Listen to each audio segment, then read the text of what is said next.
mucha fuerza y se hace realidad. No, eso es una gran mentira.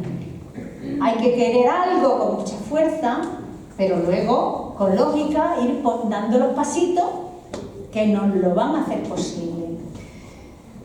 Enriqueta Martín Ortiz de la Torre llegó a la residencia al año que se creó, en 1915. Concha Barrero también. Y ella era de Llerena. Y en 1919, lo pone, ya ha terminado su carrera. Entonces las carreras eran como hoy los grados, 4 años. Y entonces en el verano, que está en Llerena, de vacaciones, le escribe a la señorita María de Nuestro, ya he dicho, no había teléfono, todo va por cartas, ¿no? Sí, dentro de 2 siglos no podrán hacer la historia de las universidades hoy porque no tendrán documentos para hacerlo, ni podrán hacer la historia de la vida cotidiana porque los WhatsApp no nos dan esa información. Eso hay que planteárselo. Cada etapa tiene su parte buena y su parte menos buena. Este trabajo se puede hacer porque las cosas iban más lento y se escribían por carta. Entonces le notifica en una pequeña nota a la directora pues que tiene el gusto de decirle que ha terminado su licenciatura y que ha decidido, como he dicho, que en la residencia había profesoras de inglés que eran extranjeras, pues que la profesora de inglés, Miss Burland, le ha ofrecido que se vaya a hacer el siguiente curso a Smith College. Una chica que era de Llerena, que había ido a la residencia de estudiantes en 1915. ¿Qué le dirían en su casa? Me he preguntado yo. Pues en su casa la apoyaron, porque si no, no se hubiera ido. Pero en su pueblo dirían, esta está loca. Esta está loca. Bueno, pues la loca de Llerena, entre comillas, decide que se va a ir y se va. ¿En qué año pone ahí? En 1919. ¿Cómo estaba el mundo? Que para eso lo expliqué antes. Terminando la Guerra Mundial y con la epidemia de gripe. En el barco en el que ella viajó, Estados Unidos repatriaba a sus soldados. Estaba llevándose de vuelta a los soldados que habían hecho la guerra, se los llevaba otra vez para Estados Unidos. Y Zenobia le escribe al director, al dueño de la naviera, y le dice que le dé, porque no tenían dinero, que le dé unos billetes gratuitos para estas estudiantes para que puedan viajar a Estados Unidos. Y una de las 3 estudiantes que marcharon en un barco de soldados hacia Estados Unidos, pues fue una chica de Llerena. Yo creo que son, no me lo estoy inventando, ahí está la carta, ¿no? Son ejemplos que, como diría Gabriel García Márquez, la realidad supera siempre a la ficción, ¿no? Hubo muchas Enriquetas Martín Ortiz de la Torre. Y bueno, aquí aprendió el funcionamiento moderno de los archivos y la biblioteca, y pasado unos años se volvió, perdón, no estoy acostumbrada a tener ahí el micrófono, se volvió a España para poner en marcha el nuevo sistema de bibliotecas en España, con el sistema que ha puesto luego la UNESCO de numeración de la... Antes el libro mío de canto tenía la asignatura, ¿no? Pues más o menos ese sistema de ponerle la asignatura. Bueno, esto ya va tocando a su fin, vamos a hacer un poquito de reflexión final. Grandes viajeras, me había olvidado que tenía esto. ¿Veis? Es otra de las grandes viajeras que se va a la universidad. ¿Qué edificio es ese? El Empire State. Lo pone ahí en la postal, manda una postal, claro, a su directora, porque la querían, a pesar de que fuera una señorita Rottenmeier, la querían mucho. Y le dice, estamos en lo alto del edificio más alto. Estamos en lo alto del edificio más alto y el resto de los rascacielos se ven como casitas. ¿Por qué iba a decir una joven veinteañera? No iba a ponerse a filosofar, estoy estudiando, estoy aprendiendo. No, dice las cosas corrientes y molientes. Pero ella fue una gran investigadora del ADN. Y cuando vino a España, pues se quedó en uno de los laboratorios que había creado la Junta para Ampliación de Estudios, desarrollando muchos trabajos sobre los rayos X y lo que hoy entendemos como investigación sanitaria. En fin, las estudiantes de la provincia de Badajoz, estas son. He puesto en negro las 3 que llegaron en 1915. Antes dije que la residencia de señorita abrió con solo 3 estudiantes. Pero cuando terminó el curso, aquello, como no pasó nada, no fue una catástrofe, todo lo contrario, pues los padres se fueron animando. Antes de cerrar el curso, en el mes de junio, ya había 32 estudiantes.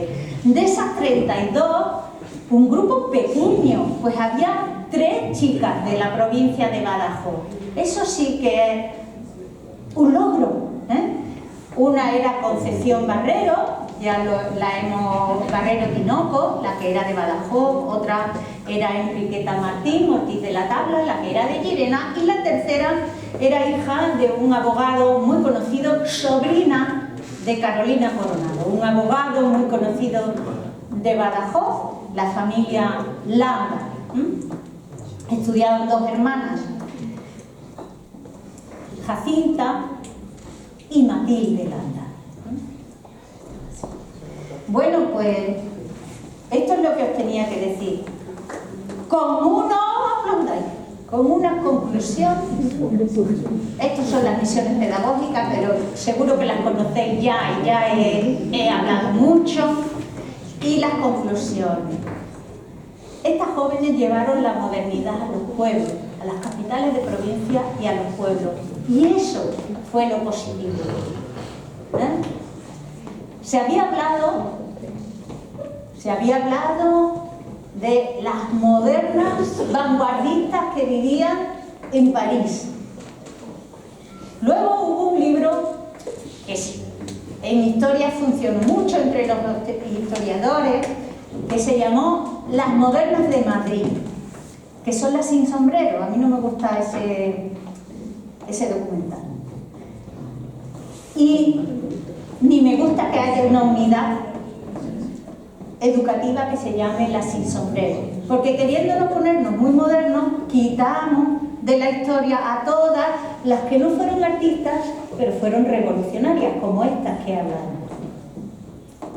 Y realmente las que cambiaron la sociedad fueron las que llegaron a las capitales de provincia y a los pueblos.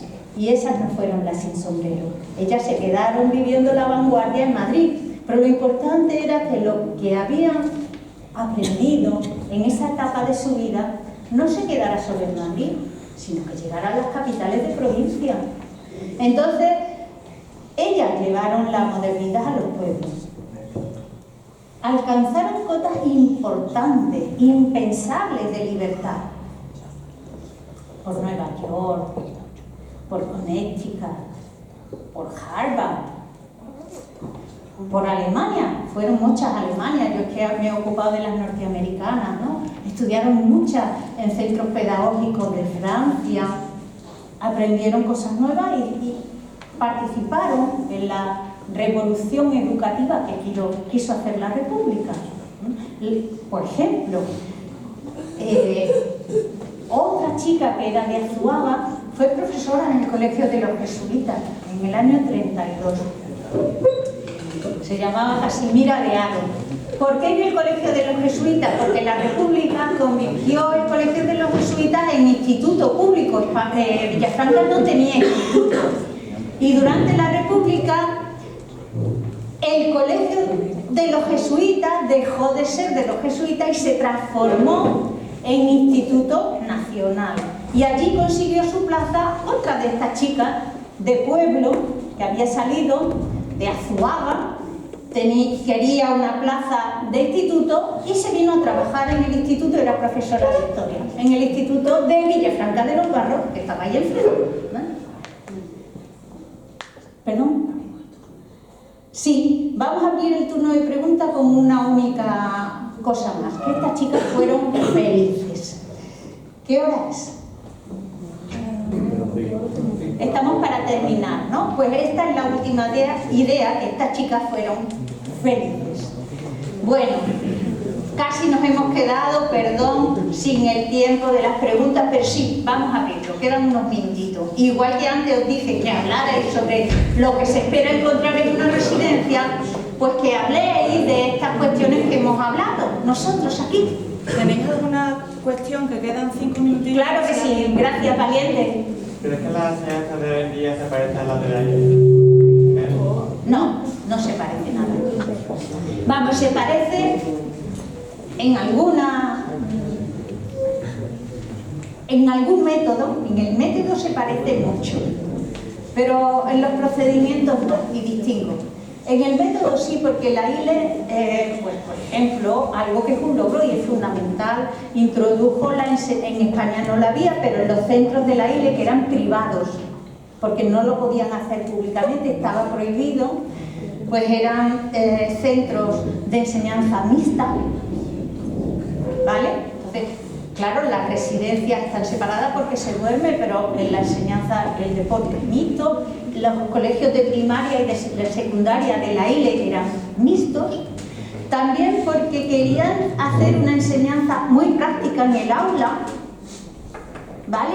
Que no todo fuera teórico, que hubiera cierta proximidad.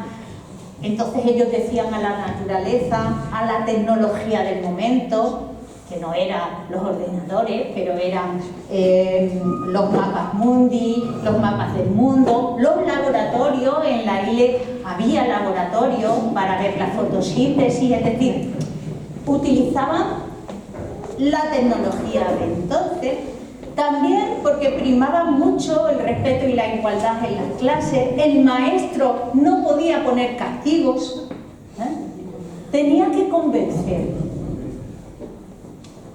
No tenía que prohibir. Y eso fue una revolución. Y también porque se intentaba, y a veces se lograba, que el chico aprendiera por algo que hay una escuela pedagógica que lo ha seguido haciendo, pero yo no sé hasta qué punto luego hoy se hace, que es aprender por el propio descubrimiento. ¿Vale? No forzar tanto la memoria, sino dar instrumentos para hacer el pequeño descubrimiento que luego nos va a ayudar a seguir progresando con ayuda del profesor. Entonces, esas son ciertas circunstancias, ciertos objetivos, ciertos métodos que yo creo que se ha incorporado. Pero ¿qué es lo que hemos perdido? Pues la ILE hacía sobre todo hincapié en esa idea de educar globalmente. ¿Qué es educar globalmente? Pues que el chico no tenga que verse, el estudiante, esté convencido de que tiene que aprender por su propio esfuerzo, que nadie le vigila. No necesitaba la vigilancia, no necesitaba que le pusieran trabajos, no necesitaba que les animaran. Se había hecho una labor de convencimiento para convencerlo de que era él el que tenía que ponerse, hoy diríamos, las pilas para trabajar por sí mismo. Y entonces, pues, se conseguía ese logro, porque el alumno estaba implicado en ello. Y creo que hoy eso falta, no solo en la secundaria, falta en la universidad. La prueba la tenemos en que cuando se ha hecho estabilidad de la inteligencia artificial, ya no podemos ni siquiera, no sirve de nada mandar los trabajos para casa, porque hay una copia sistemática. Entonces, ¿qué pasa? Que fallan los valores. Tú estás engañando a tus compañeros cuando copias con la IA. Porque el que no copia con la IA se queda en inferioridad de condiciones. Esas son las cosas que en la enseñanza de la institución libre de enseñanza no hubieran podido suceder. ¿Te he contestado más o menos? Una pregunta más. Como mucho, porque va a tocar una cuestión. Hubo mujeres que participaron de la residencia de señoritas en las misiones pedagógicas. ¿Que cómo participaron en la residencia de señoritas Que si las mujeres de la residencia participaron en misiones pedagógicas. Ay, sí, por eso lo tenía puesto, claro. Las jóvenes de la residencia, pues esa viñeta, se integraban en esos grupos de estudiantes universitarios que iban a los pueblos para hacer los cursos de verano, llevar el teatro, el cine y un conjunto de obras, reproducciones del Museo del Prado. Muchas, muchísimas. Bueno,